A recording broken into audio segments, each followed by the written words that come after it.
오태훈의 라디오 매거진 위켄드. 네, 일상에서 발견하는 실용 인문학 이야기를 나눠보는 시간입니다. 생활 속의 인문학 저자 이혁원 작가 나오셨습니다. 어서 오십시오. 네, 안녕하세요.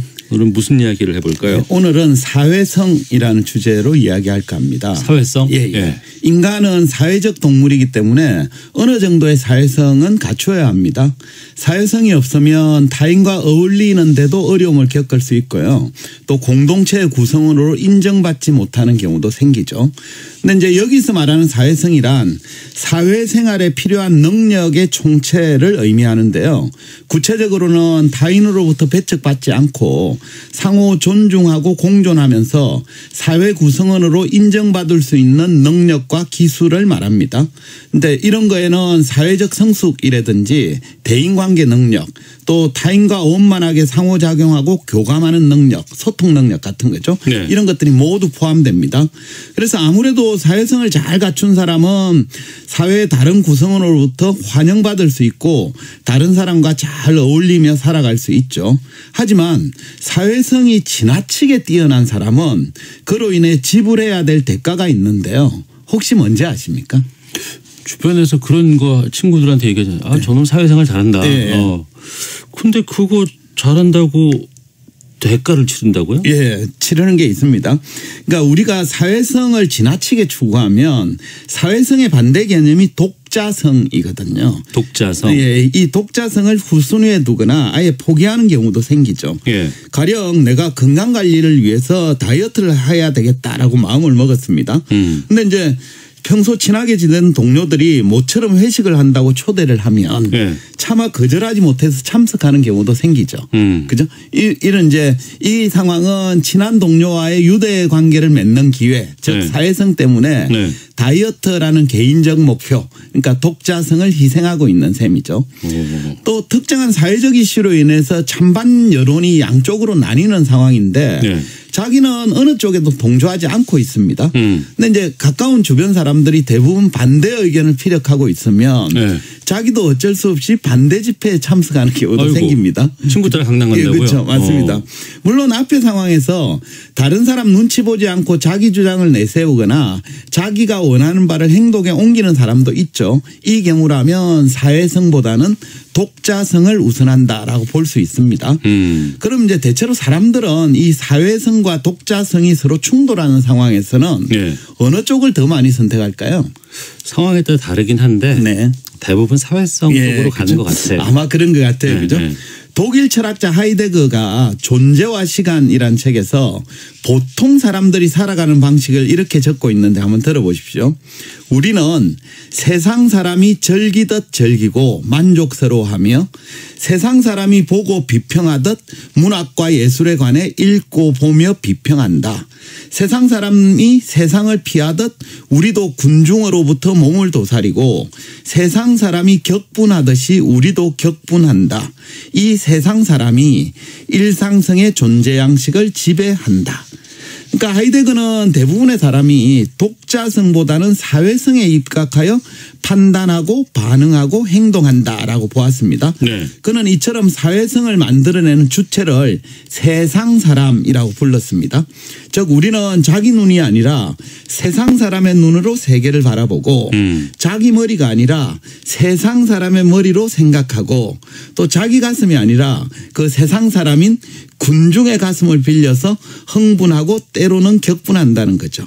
이처럼 사회를 구성하고 있는 세상 사람이 우리를 지배하고 있는 상태를 세상 사람의 독재권이라고 불렀고요. 네. 이렇게 세상 사람의 독재권에 휘둘려서 개인의 독자성을 잃어버린 상태를 존재 양식의 균등화라고 불렀습니다. 결국 우리는 독자성에 기반하여 스스로 판단하고 행동하는 삶이 아니라 세상 사람의 평균성에 예속된 삶을 살아간다라는 게 하이데거의 진단입니다.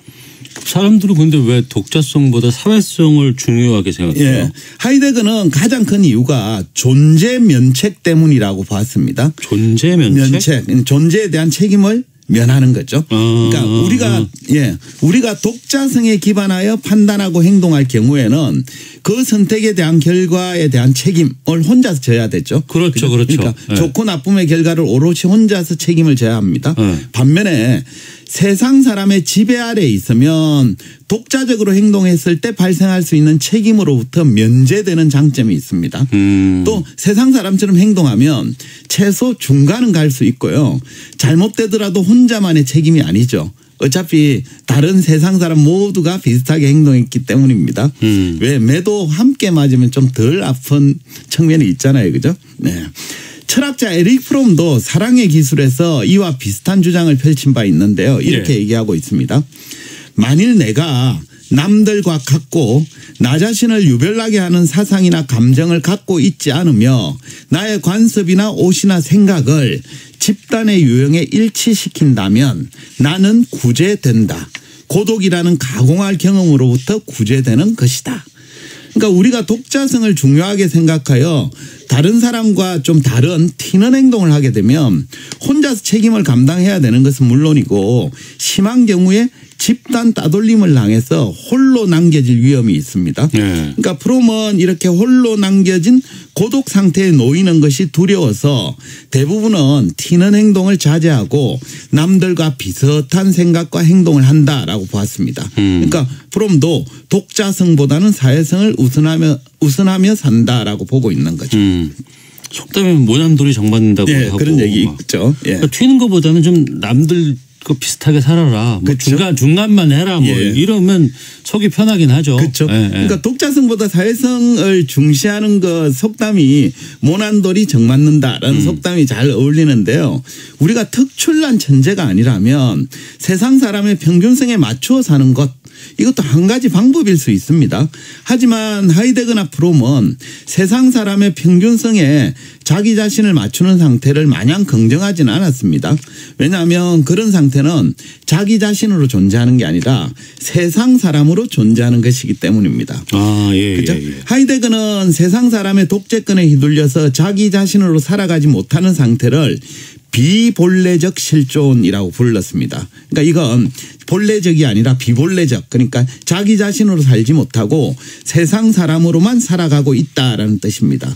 결국 우리가 어떤 인생을 살아갈지에 대한 선택은 독자성과 사회성, 즉 고독과 왕따의 위험을 무릅쓰고 독자적으로 판단하고 행동하며 살 것인지 아니면 사회성, 그러니까 자기 생각을 버리고 세상 사람의 평균적인 생각에 맞춰서 좀 안전하게 무난하게 살 것인지 이 둘 간의 결단인지도 모르겠습니다. 그럼 독자성하고 사회성 이게 충돌할 때 뭘 선택해야 돼요? 그죠?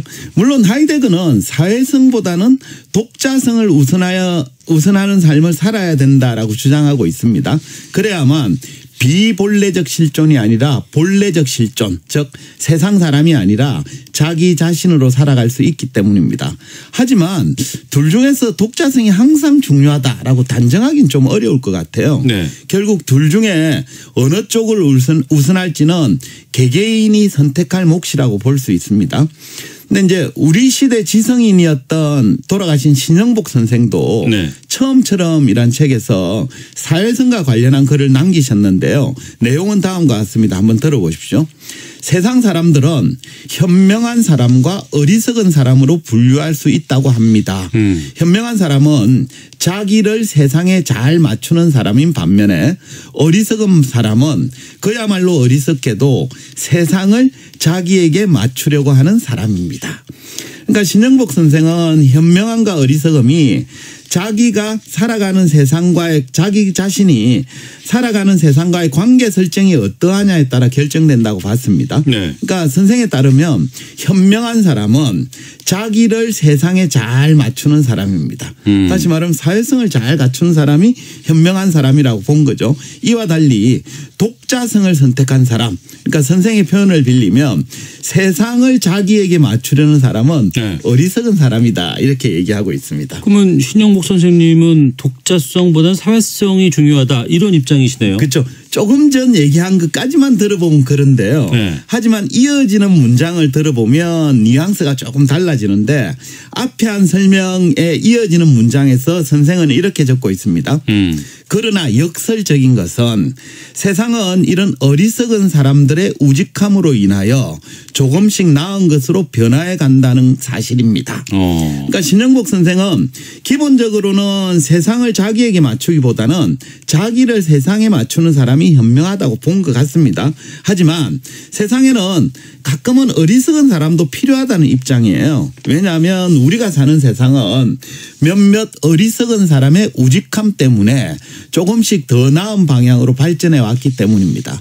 그래서 생각을 해보면 인류 역사에서 이름을 남긴 사람은 예외 없이 평균적인 생각을 좀 거부했던 어리석은 사람이었습니다.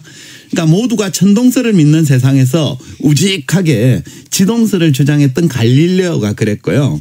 또 신의 창조성을 부정하고 처음으로 진화설을 주장했던 찰스 다윈이 그랬죠. 이런 이제 어리석은 사람에 의해서 우리가 사는 세상은 더 나은 곳으로 발전을 해왔습니다. 따라서 위대한 성취나 창조적 업적을 이루려면 사회성보다는 자기만의 독자성을 좀 우선하는 것, 이것도 필요하지 않나 싶습니다. 하지만 그 위대해질 때까지는 그 과정에서 막 비난이 되든가 따돌림 이런 거 많이 있었을 거 아니에요. 그렇죠. 맞습니다. 그건 좀 감수해야 되겠죠. 네. 그러니까 본질적으로 사회적 동물인 우리 인간이 사회성보다는 독자성을 우선할 경우에는 대중의 따가운 눈초리나 집단의 따돌림에 대한 위험성을 배제할 수는 없습니다. 하지만 대중의 몰이해나 따돌림은 어쩌면 그 자체로 내가 위대하다는 증거일 수도 있습니다. 그러니까 사회성보다는 독자성을 견지하기로 유명했던 철학자 중에 독일 철학자 니체가 아침노래에서 이렇게 적고 있습니다. 한번 들어보십시오. 잊지 말 것. 우리가 높이 올라가면 올라갈수록 날 수 없는 사람들에게 우리는 더욱 작게 보인다. 그러니까 평균적인 생각에서 벗어나 위대한 생각을 하는 사람, 또 보통 사람으로서는 상상조차 하기 힘든 도전에 나선 사람은 마치 하늘을 높이 나는 새와 비슷합니다. 그러니까 땅에 발을 딛고 있는 사람에게는 하늘 높이 나는 비행기가 실제보다 작아 보이잖아요. 네. 비슷하게 평범한 사람은 위대한 도전이나 성취를 이루려고 도전하는 사람의 진가를 몰라보는 경우가 참 많습니다. 하지만 위대함은 그것 자체로 증명되는 거지 그것의 진가를 모르는 사람들의 평가에 좌우되는 것은 결코 아니거든요. 따라서 위대한 성취를 이루고 싶다면 사회성에 집착하기보다는 독자성을 좀 더 중요하게 생각할 필요가 있겠고요. 또 더불어서 이제 우리 보통 사람들도 주변에서 평균적인 생각에서 좀 벗어난 행동을 하는 사람을 보면 너무 이상한 눈으로만 보지 말고 또 비난도 하지 마시고 어쩌면 뭔가 위대한 성취를 준비하고 있는 건 아닐까 생각해 보는 것도 한 가지 방법이 아닐까라는 말씀을 드리고 싶네요. 알겠습니다. 자, 생활 속의 인문학 이혁원 작가와 함께했습니다. 고맙습니다. 네, 감사합니다. 예, 라디오 명주 위크엔드 마치겠습니다. 오태훈이었습니다. 고맙습니다.